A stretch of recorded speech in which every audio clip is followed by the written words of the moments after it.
of an INTELL in my car. It's not very professional, and how can you possibly channel when you're driving the car? So here's the answer. There's more than one way to meditate. When I was married, my husband was really big into meditation. He was an earth sign, very, very earthy, very grounded, and he did everything in the same way, in a very solid, disciplined, traditional way. That works really great for some people. That's certainly when you're coming in new, there is a certain parameter that you want to work within of rules and disciplines that will help you become established in a routine and with the new energies and the new systems and everything to give you a foothold. And for some people, that is absolutely the best way for them to continue on. But there's so many species on the planet, so many subspecies, and human brains and the complexities and all the different things that are going on.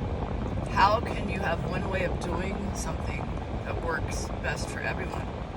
It's not very likely. Now, this can spill over into society in general, that from the time kids are born, and those who have an alternate brainwave function, they are meant to feel less than because they are on the fringe of what's considered, normal and healthy of the whole.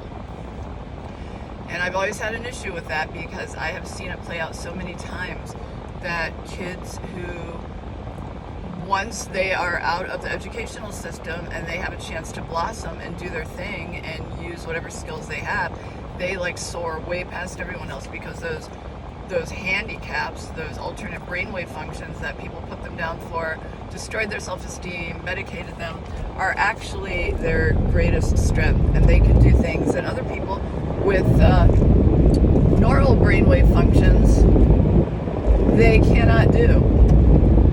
And they have a place, they often have more than a place, they have a special place in society because the things that they can do, there aren't that many of them. So that's a whole other thing that I'm going to make a video on at some point about children as well as adults. But we made these mistakes already with the adults. We've broken some of our greatest gifts because of our ignorance societally to acknowledge and nurture what they came here to bring to us. Kind of like the fact that we shoot all our prophets, we kill them all, and then we wonder why we're doing the same things for thousands and thousands of years and not getting anywhere. Better late than never. Hopefully we'll get it this time. So, meditation. The reason a lot of people give up on meditation is because they sit down and they struggle, and they may stick with it for a long time and they don't do it.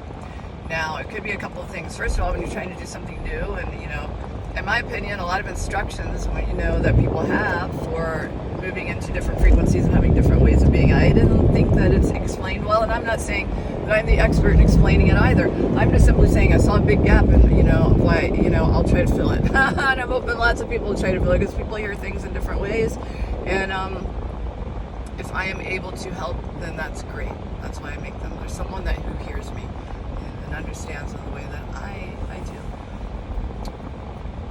But sometimes sitting in one place in the quiet and everything is not the best way, and I'll tell you why. Because we're all energy. We're all vibrating, fluctuating, and moving. So information is latent energy. It comes in, and it's also moving. So for some people who are moving faster than others, that happen to have a different vibrational signature and brainwave function, what do you think is going to flow better into their beingness? Sitting in one place and not moving. For some people, that's great. They can free flow everything through them. But for others, everything's going to sync better when everything is moving. Everything is moving. Everything is moving. And this is how someone like this can multitask and do a better job than if they were necessarily not moving at all. Now, I am not a scientist. The things that come out of my mouth, I have friends who are scientists, and they're just like, how do you they wonder where the information comes from, and there's your answer. There's your answer, because it's a free-flowing channel that seems to work for me, and though it may not work for everyone, and I'm sorry if the visual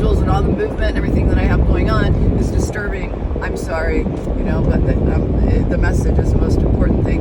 And when I go back and I look at my channelings, I find personally that the ones that I do in the car are much better, more energetic, more interesting. I get a lot more free flow information for all the reasons that I just told you. So that's why I do them. Hopefully it'll give you a better understanding of what works for you or people around you. And really the best thing we can get out of any of this is to stop being so judgmental of everyone who is different from you. It's okay, they're supposed to be. There's a spot for them. And like everyone wants to kick the faces in of the person who's polarized to them, whether it's light side, dark side, good versus evil, Republican, Democrat, and religions, and on and on and on. It's like everybody has their place. First of all, here's a really interesting thing. You can all have your place and still not blow up the world. You really can.